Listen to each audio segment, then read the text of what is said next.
Okay, post-trip report. And if you don't follow me on Instagram, you may not be aware that I spent about the last week and a half in Nevada and California on a vacation my wife planned. So did I get to go off-road? Not very much, but we still did some fun stuff. Let's talk about how the Suburban fared. A lot of stuff happened that could not have been foreseen, and maintenance-wise it ended up being pretty expensive. So first one, now have Power Master alternator in there. That was going out on us before the trip, so stopped at Summit Racing in Sparks, Nevada, picked that up, installed it in California. While we were there in California, water pump, it started going out. Made it through the whole week, and got to the end of the week at in Winnemucca in Nevada, and it's about as far as I got before we really had to get that addressed, along with the speed sensor here and the speed sensor here. This one I replaced on the way out in Sparks, Nevada. What I find interesting is the guys at Bosch Motors in Winnemucca did replace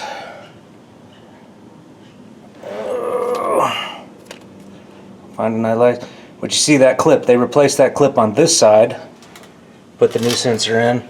I didn't touch that side because that was the side I already did. I wish they would have, because he was one of the few places that actually had that little clip in stock. Nobody in Sparks had it. Not even Summit Racing had it. You can order it from good friends at O'Reilly's, and I probably will do that just to do that. But it's funny, they got that side but not that side. Then there was also the variable speed sensor up on the transmission somewhere. I haven't even looked for where that's at. I think I know what the part looks like. I think I know where it's at, but they replaced all. So I did that one, they did the other two. And that got us back on the road yesterday. So we're back in business. But I'm also looking, I've got a pretty decent leak coming here out of the tail shaft. I'm wondering. No, I'm not feeling a clunk in there anymore. So I don't know, sometimes I'm getting a growling out of the transmission. I was curious if it was from here. No, I'm not getting much out of that, so that's not that. The other thing I was looking at, if you followed my build, you know I put these late model Silverado Tahoe Suburban style electric fans in here years ago to solve my cooling issue. And you look, you've got about half a finger, if your finger's my size, inch or two worth of space that it doesn't cover at the bottom. And you'd have to guess this little tab here and a couple more that are on each side there and there. You can't see them here. But those tabs have to engage with something in the late model ones. Makes me wonder, are their radiators must be a little bit shallower, not as tall. But so I need to fix that today, because I did have the pull-through deals done through here, through the radiator, and they're gone now, which means this is flapping. I don't like that, so I'm going to fix that right now. What I'm looking at is, you notice you got some screws here. This is one of the airbag sensors. If you get collision, that'll pop those off. Yellow is a key indicator of airbag systems. But you've got room to put stuff in, and the radiator itself, you know, you got the bottom fin sits right about there, so I've got room to actually screw in probably a couple of brackets.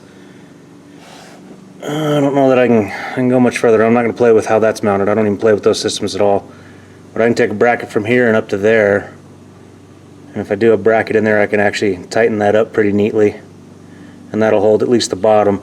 The top edge is actually held on by 6 or 7 screws into the top fin of the radiator, which is kind of typical if you're doing mounting in your radiator.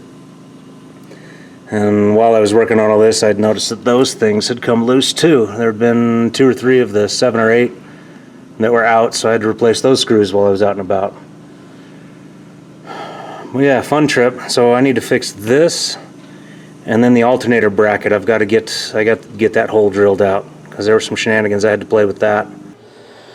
Alright, there it is. Modified the bracket, beat on it, bent it, did some stuff. Took a step bit, drilled a hole here, and wallowed it out here using a die grinder bit in my drill. Yes, that is lazy. I have the air die grinder, but I'm only doing one piece like this, one hole. I don't feel like filling my whole tank for that. So yeah, just a whole kit of metal bits I picked up on Amazon.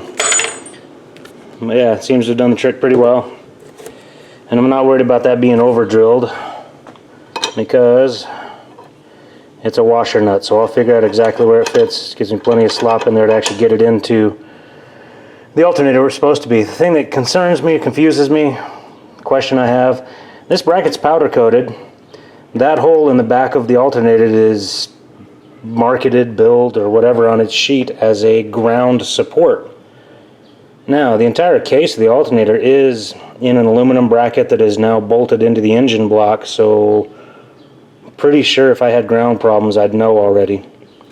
But it does leave me wondering, do I need to take this and put an actual lead from it to the battery, to the frame, or one of those grounding points? Not really sure, but I mean, GM put the bracket in there which says, and it's powder coated, which says to me the engineers wanted the extra support for it. So that's really what I'm going after. I might cut some cable later and actually crimp some ends and do all that kind of stuff and actually put the same size. I think I got 2 gauge wire. Forget 0 gauge, 2 gauge, whichever one I've got in for my power lines. It's all sitting right here, this Timco stuff I've got. So I've got plenty of it. Markings on it everywhere. Where's something that says the size? I don't know. So yeah, number 2. So it's 2 gauge Timco. I mean, I could cut some more out of that if I feel like grounding is an issue, but I'm not. So now I'm doing all this without removing the alternator, which is making it a pain. But in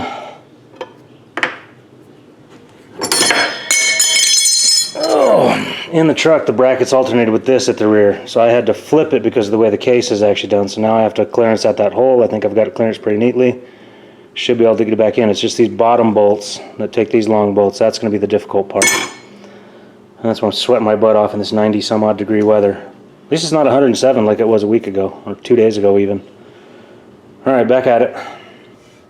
Alright, there it is. If you had a keen eye, you noticed I've now eliminated the washers that were on the bottom 2 mounts. I've got it all bent up where that bolt is in there, so it should hold it steady. Again, the cut sheet for this alternator says that's a grounding point. But my theory is I've got so much metal going on here, I don't know. I mean, maybe the separation of the case has a problem with it, but now I've got it in there. I bent that bracket to fit what I need it to do. It's sitting where I want it to sit. So that part's fixed. See the nice new water pump right there. Got 4 years out of the last one, and these things usually have a 2-year warranty on them, so maybe another 4 years on this one. Which is pretty good with the mileage I tend to put on this thing annually. But the deal down at the bottom of this fan shroud, I don't have the right size brackets, oddly enough. I usually have tons of that stuff laying around. So, I guess that means I gotta go to the parts store. Probably Home Depot, actually, to get the brackets I'm thinking of. Either one, those are my favorite stores to go to. So, alternator, check. Fan, next.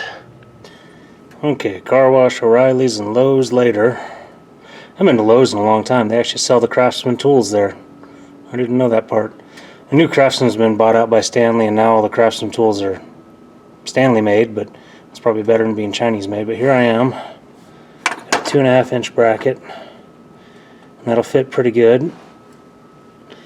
Now, having this factory hole here already, I can actually stick it in there and feel around, just explore, make sure I'm not going to hit anything.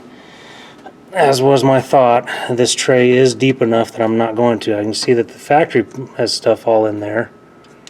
Shoot, both sides, all sides.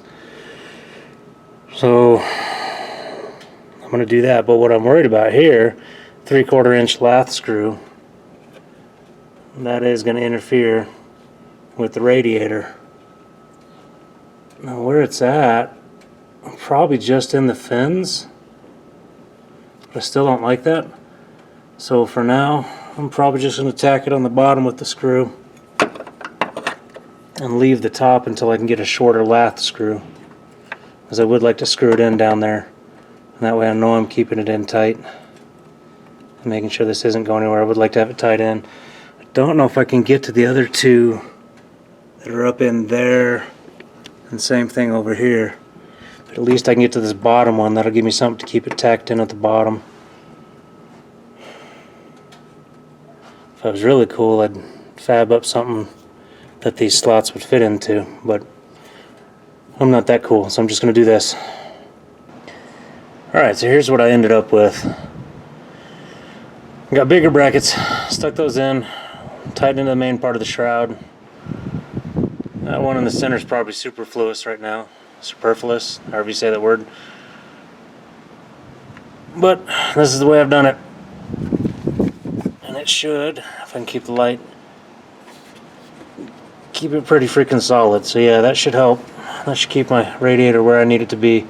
The bottom's not flopping around anymore. But it also leaves me the access I need to be able to pull that apart if I need to pull the radiator out and get onto any of the accessories up here.